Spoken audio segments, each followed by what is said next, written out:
CI కారంపూడిలో ఒక tea stall దగ్గరికి వెళ్లి పిస్టల్ తీసి బెదిరిస్తే ఆ విషయాన్ని ఎలక్షన్ కమిషన్ దృష్టిలో ఉండి వారు ట్రాన్స్ఫర్ చేస్తే అతని కులం గురించి చేస్తారు.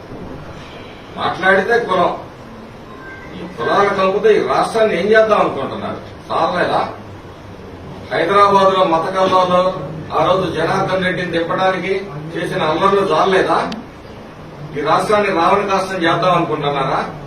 రాయలసీమ నుంచి ఈ రోజు కోస్తా ఆంధ్రప్రదేశ్ వరకు ఈ అరాచకాలు, దాడులు ఎప్పుడన్నా ప్రశాంతంగా ఉండే గోదావరి జిల్లాలు సైతం ఈ రోజు రాష్ట్రంలో మరి బగ్గుమనే పరిస్థితి. దీనికి కారణం ఎవరు? ప్రజలు గమనించాలి. ఏ కులాన్ని ఉద్ధరించలేదు ఈ వైసీపీ పార్టీ. ఈ యువజన శ్రామిక రైతు పార్టీ అని చెప్తున్న యువతకి ఏం చేశావు? శ్రామికులకి ఏం చేశావు? రైతులకి ఏం చేశావు? ఉద్యోగస్తులకి ఏం చేశావు? అందరికీ అన్యాయం చేశావు, అందరికీ ద్రోహం చేశావు.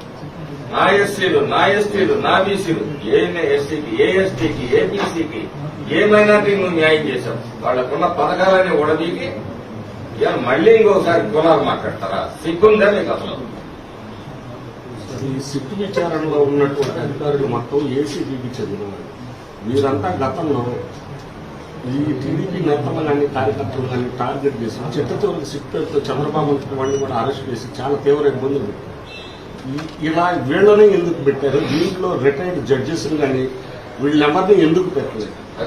ఏంటి దీని మీద ఉన్నటువంటి దీంతో పాటు ఒకటి ఎస్పీ నిన్న జరిగినటువంటి పోలీస్ రిక్రూట్మెంట్ లో గుంటూరు జిల్లాకు చెందిన ఒక సిఐ, అతన్ని స్పెషల్ బ్రాంచ్ సిఐగా ఇచ్చారు. అతను గతంలో కూడా ఒక మంత్రికి ఒక ప్రధాన అంచురుడి కంటే ఎక్కువగా ప్రవర్తించాడు. అతన్నే ఇప్పుడు ఎస్బీ సిఐగా నియమించారు.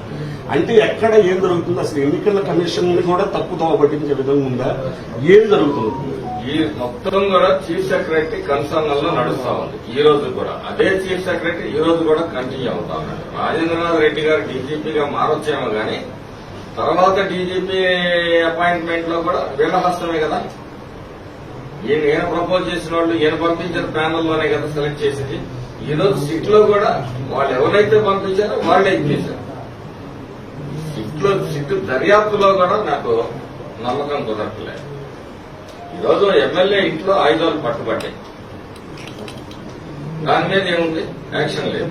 ఎమ్మెల్యే పారిపోయాడు, ఏమి మీరు పట్టుకోలేరా ఎమ్మెల్యేని? ఎందుకు పట్టుకోలేకపోయారు?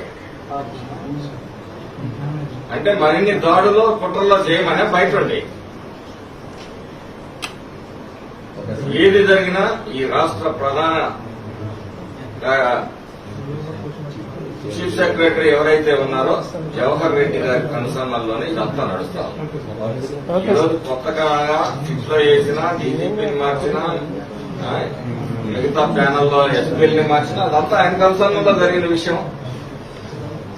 దానికి తెలుగుదేశం పార్టీకి కానీ ఏం సంబంధం? ఏదన్నా అంటే ఎలక్షన్ కమిషన్, చీఫ్ సెక్రటరీ వీళ్ళ లెవెల్లో జరిగినాయి.